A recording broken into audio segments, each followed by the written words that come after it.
August 6, 1945. Hiroshima wakes to a clear sky, unaware that history is about to change forever. The city, untouched by previous bombings, bustles with life.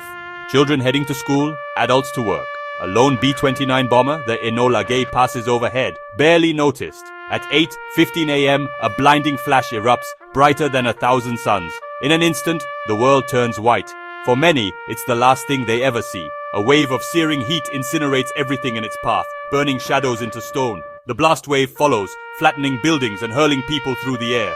Survivors stagger through ruins, burned and bewildered, as black radioactive rain begins to fall. They cannot comprehend what has happened, only that their world has been erased in seconds. On that clear morning, Hiroshima became the first victim of the atomic age. The bomb was called Little Boy, an atomic weapon powered by splitting uranium atoms. When detonated, it unleashed energy equal to 15,000 tons of TNT, creating a man-made star over Hiroshima. At ground zero, temperatures soared to 7,000 degrees Fahrenheit, vaporizing everything instantly. The blast demolished nearly every structure within a mile, merging fires into a citywide inferno. Over 90% of Hiroshima's buildings were destroyed, hospitals and fire stations were gone. Survivors wandered a wasteland, searching for loved ones lost in the ruins. But the bomb's deadliest legacy was invisible radiation. In the days that followed, many who survived the blast fell ill, nausea, hair loss, internal bleeding. Radiation sickness claimed thousands more, and its effects lingered for generations. The bomb's devastation did not end with the explosion. It haunted the Hibakusha, Hiroshima's survivors, for life. Little Boy changed warfare and humanity forever. The atomic bomb's story began years earlier, fueled by fears that Nazi Germany might build such a weapon first.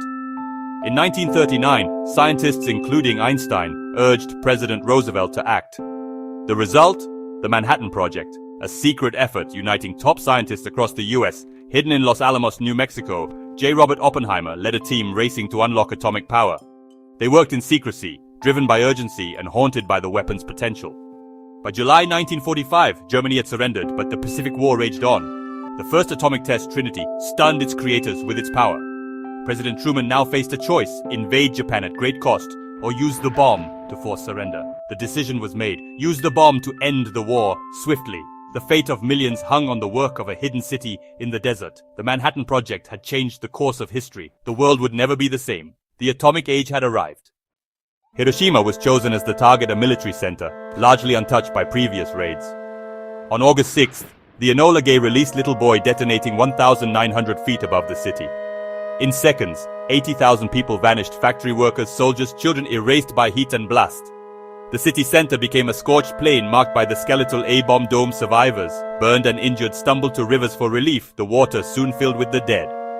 With hospitals destroyed, there was no help, only suffering and chaos. Among the survivors was Sadako Sasaki, a child who later developed leukemia from radiation.